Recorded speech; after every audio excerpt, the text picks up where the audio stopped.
Hello friends. उस जवान ने कहा कि मृत स्त्री मेरी पत्नी और इन वृद्ध सज्जन की बेटी थी और यह मेरे चचा है। 11 वर्ष पूर्व उससे मेरा विवाह हुआ था। हमारे 3 बेटे हैं जो जीवित है। मेरी पत्नी अत्यंत सुशील और प्रतिव्रता थी। हर काम मेरी प्रसन्नता का करती थी और मैं भी उससे बहुत प्रेम करता था। 1 महीने पहले वह बीमार हुई। 2-4 दिन की दवा से वह अच्छी हो गई और स्वास्थ्य सूचक स्नान के लिए तैयार हुई। लेकिन उसने कहा, मैं बहुत अशक्त हो गई हूँ। अगर तुम कहीं से मुझे एक सेब ला दो तो मैं ठीक हो जाऊंगी, वरना फिर बीमार पड़ जाऊंगी। मैं उसके लिए सेब लाने बाजार गया, किंतु वहाँ एक भी सेब दिखाई न दिया। फिर मैं बागों में घूमा, किंतु वहाँ भी किसी भी मूल्य पर सेब न मिला। फिर मैंने घर आकर कहा कि बगदाद में तो कहीं सेब मिले ही नहीं। मैं बसरा बंदरगाह जा रहा हूँ, शायद वहाँ सेब मिल जाए। मैं बसरा जाकर शाही बागों से 4-4 दिनारों के 3 सेब लाया। उन्हें लाकर अपनी पत्नी को दिया। वह बहुत खुश हुई। उसने उन्हें सूंघकर अपनी चारपाई के नीचे खिसका दिया और फिर आग बंद करके लेट रही। मैं बाजार गया और अपनी कपड़े की दुकान पर जा बैठा। कुछ देर में मैंने देखा कि एक हबशी गुलाम एक सेब उछालता जा रहा है। मुझे आश्चर्य हुआ कि इसे सेब कहाँ से मिला। मैं तो बड़ी मुश्किल से बसरा से 3 सेब लाया हूँ। मैंने हबशी को बुलाकर पूछा कि तुझे यह सेब कहाँ मिला। वह हंसकर बोला कि यह मुझे मेरी प्रेमिका ने दिया है। उसका पति 2 सप्ताह की यात्रा करके बसरा के शाही बाग से 3 सेब लाया था, जिनमें से एक उसने मुझे दे दिया। हबशी ने यह भी कहा कि मैंने और सुंदरी ने मिलकर भोजन आदि भी किया। हबशी तो यह कहकर चला गया। यहाँ क्रोध से मेरी बुरी हालत होगी। मैं दुकान बंद करके घर गया और पत्नी के पास पहुंचा। वहां देखा कि चारपाई के नीचे 2 ही सेब है। मैंने उससे पूछा कि तीसरा सेब क्या हुआ। उसने झुककर सेबों को देखा और उपेक्षा से बोली कि मुझे नहीं मालूम कि तीसरा सेब कहाँ गया। यह कहकर वह आंखें बंद करके लेटी रही। मुझे विश्वास हो गया कि हबशी सच कहता था। इसका उससे अनुचित संबंध है और यह अचानक मुझे यहाँ देखकर बहाना भी नहीं बना पा रही है। मैं क्रोध और अपमान की भावना से अंधा हो गया और मैंने तलवार निकालकर अपनी पत्नी को टुकड़े टुकड़े कर डाला। मैंने इस डर से कि कोई मुझे हत्या के अभियोग में पकड़ न ले, उसके शव को एक नारियल के पत्तों की बनी चटाई में लपेट दिया और लाल डोरे से उस चटाई को बांध दिया। फिर एक संदूक में उसे रखकर पीछे के दरवाजे से संदूक लेकर निकला और उसे नदी में डाल दिया।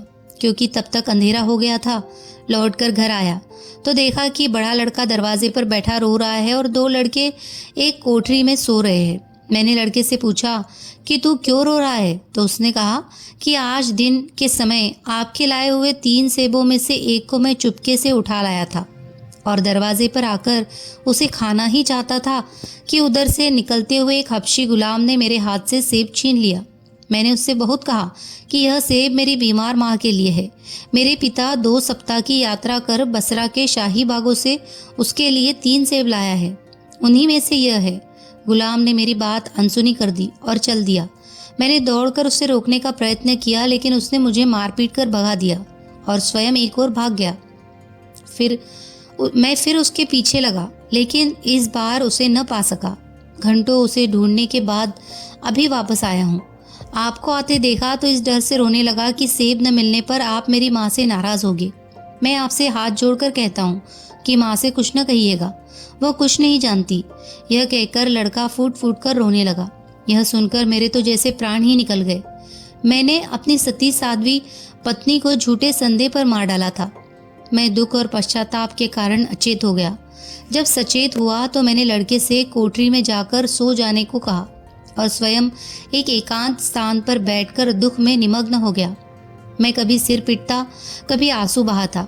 मैं अपने को लाख बार धिक्कारता कि मूर्ख, तेरी बुद्धि क्या बिल्कुल भ्रष्ट हो गई थी कि तूने अपनी सुशीला और पतिव्रता पत्नी को एक अनजान हबशी गुलाम की बात पर विश्वास करके मार डाला और इतना भी धैर्य न दिखाया कि इस बारे में पूछताछ कर लेता।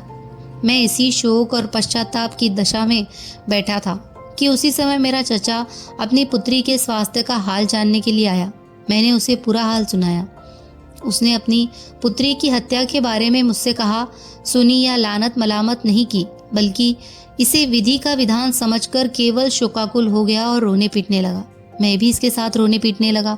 लेकिन रोने पीटने से क्या होना था? मेरी पत्नी और इनकी पुत्री तो अब दुनिया में नहीं रही। मैं तब से अत्यंत शोक संतप्त हूँ और किसी प्रकार चैन नहीं पा रहा हूँ। मैंने सारा हाल सच्चा सच्चा आपके आगे रख दिया। अब आप आज्ञा दे कि मुझे फांसी पर चढ़ाया जाए। खलीफा को सारा वृत्तांत बड़ा आश्चर्यजनक लगा, किंतु जब बूढ़े आदमी ने भी इस बात की पुष्टि की तो उसने कहा, अगर कोई व्यक्ति अनजाने अपराध करे तो वह मेरी और भगवान की दृष्टि में क्षमा योग्य है। मैं इस आदमी की सत्यप्रियता और न्यायप्रियता से भी प्रसन्न हूँ कि इसने अपने निरपराधों को मृत्यु से बचाने के लिए स्वयं मृत्यु का आह्वान किया और अपना अपराध स्वीकार किया। मृत्युदंड का भागी वह गुलाम है जिसके झूठ के कारण ऐसी दुखद घटना हुई। मंत्री महोदय, तुम अभी अपने को मुक्त न समझो। तुम्हें 3 दिन के अंदर उस दुष्ट आत्मा को खोज लाना है जिसके कारण यह सब हुआ। 3 दिन में ऐसा न कर सके तो तुम्हें फांसी पर चढ़ना पड़ेगा। मंत्री ने सोचा कि एक बार मौत से छुटकारा मिला तो वह दोबारा पीछे पड़ गई। वह रोता पीटता घर आया। उसे विश्वास था कि अब की बार जान नहीं बच सकती, क्योंकि लाखों गुलाम बगदाद में हैं। अभियुक्त गुलाम कैसे मिलेगा? फिर उसने सोचा कि परमात्मा की दया से निराश न होना चाहिए। जिस प्रकार अकस्मात ही उसने अनजान स्त्री के हत्यारे को प्रकट कर दिया, वैसे ही संभव है कि इस बार भी जान बच जाए। किंतु इस बार भी निश्चित अवधि में वांछित गुलाम नहीं मिला। मंत्री जाफर फांसी पर चढ़ने के लिए बुलाया गया। उसके संबंधी उससे मिलकर रोने लगे। मंत्री की बच्चे खिलाने वाली सेविका मंत्री की एक 5-6 बरस की बेटी को लाई। वह इस बच्ची को बहुत प्यार करता था। मंत्री ने उन सिपाहियों से कहा कि मैं चलने के पहले अपनी इस बच्ची को प्यार कर लूं। उन्होंने अनुमति दे दी। मंत्री ने जब बच्ची को उठाकर अपने सीने से लगाया तो उसके सीने में रखी हुई कोई चीज़ अड़ी। मंत्री ने बच्ची के सीने के ऊपर देखा तो एक बंधी हुई गोल चीज़ महसूस हुई। मंत्री के पूछने पर बच्ची ने बताया कि यह सेब है जिस पर शाही बाग की मुहर लगी हुई है। यह पूछने पर कि यह तुम्हारे पास कहाँ से आया, बच्ची ने कहा कि मेरा हबशी गुलाम जिसका नाम रेहान है लाया था और मैंने उससे 4 सिक्कों में से खरीदा है।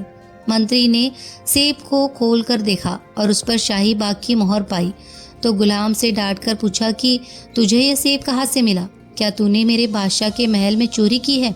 गुलाम ने हाथ जोड़कर कहा, मैंने इसे न आपके यहाँ से चुराया है न शाही महल से। मैं आपको सच्ची बात बता रहा हूँ। कुछ दिन पहले मैं एक गली से निकला जहाँ एक घर के सामने 3-4 बच्चे खेल रहे थे। उनमें सबसे बड़े लड़के के हाथ में यह सेब था। मैंने उसे छीन लिया। वो रोता हुआ मेरे पीछे भागा और कहने लगा कि यह सेब मेरे पिता मेरी बीमार माता के लिए बहुत दूर से लाए हैं। मैं इसे माता से बगैर पूछे उठा लाया हूँ, तुम इसे दे दो। लेकिन मैंने सेब नहीं दिया और लाकर आपकी बेटी के हाथ 4 सिक्कों में बेच दिया। मंत्री को बड़ा आश्चर्य हुआ कि सेब का चोर उसके घर का ही गुलाम है। चुनांचे वह अपने साथ उस गुलाम को ले गया और सिपाहियों से कहा कि मुझे खलीफा के पास ले चलो। खलीफा के सामने जाकर उसने गुलाम को खलीफा के सामने खड़ा कर दिया। खलीफा के पूछने पर गुलाम ने वही कहानी दोहराई। खलीफा को यह अजीब किस्सा सुनकर हंसी आई, किंतु उसकी अपराधी को मृत्युदंड देने की इच्छा बनी हुई थी। उसने मंत्री से कहा, सारी दुखद घटना तुम्हारे गुलाम के कारण हुई, इसीलिए यही मृत्युदंड का भागी है। इसे फांसी पर चढ़ाओ ताकि लोगों को शिक्षा मिले। मंत्री ने कहा कि आपका आदेश उचित है, यह अभागा इसी योग्य है, किंतु यह हमारा पुराना गुलाम है। मैं आपको मिस्र के बादशाह के मंत्रियों नूरुद्दीन अली और बदरुद्दीन हसन की कहानी सुनाना चाहता हूँ। यदि इससे आपका मनोरंजन हो तो उसके बदले में कृपया गुलाम को इतना बड़ा दंड देने का आदेश वापस ले ले। खलीफा ने कहानी सुनाने को कहा। अगर आप भी नूरुद्दीन अली और बदरुद्दीन हसन की कहानी सुनना चाहते हो तो हमारी आने वाली अलिफ लैला की कहानी सुनिए। और अगर आपको अलिफ लैला की कहानियाँ पसंद हो तो हमारे चैनल की प्लेलिस्ट चेक कीजिए। और अगर आपको हमारी कहानियाँ पसंद आ रही हो तो प्लीज़ हमारे चैनल को लाइक कीजिए, शेयर कीजिए और सब्सक्राइब कीजिए। धन्यवाद।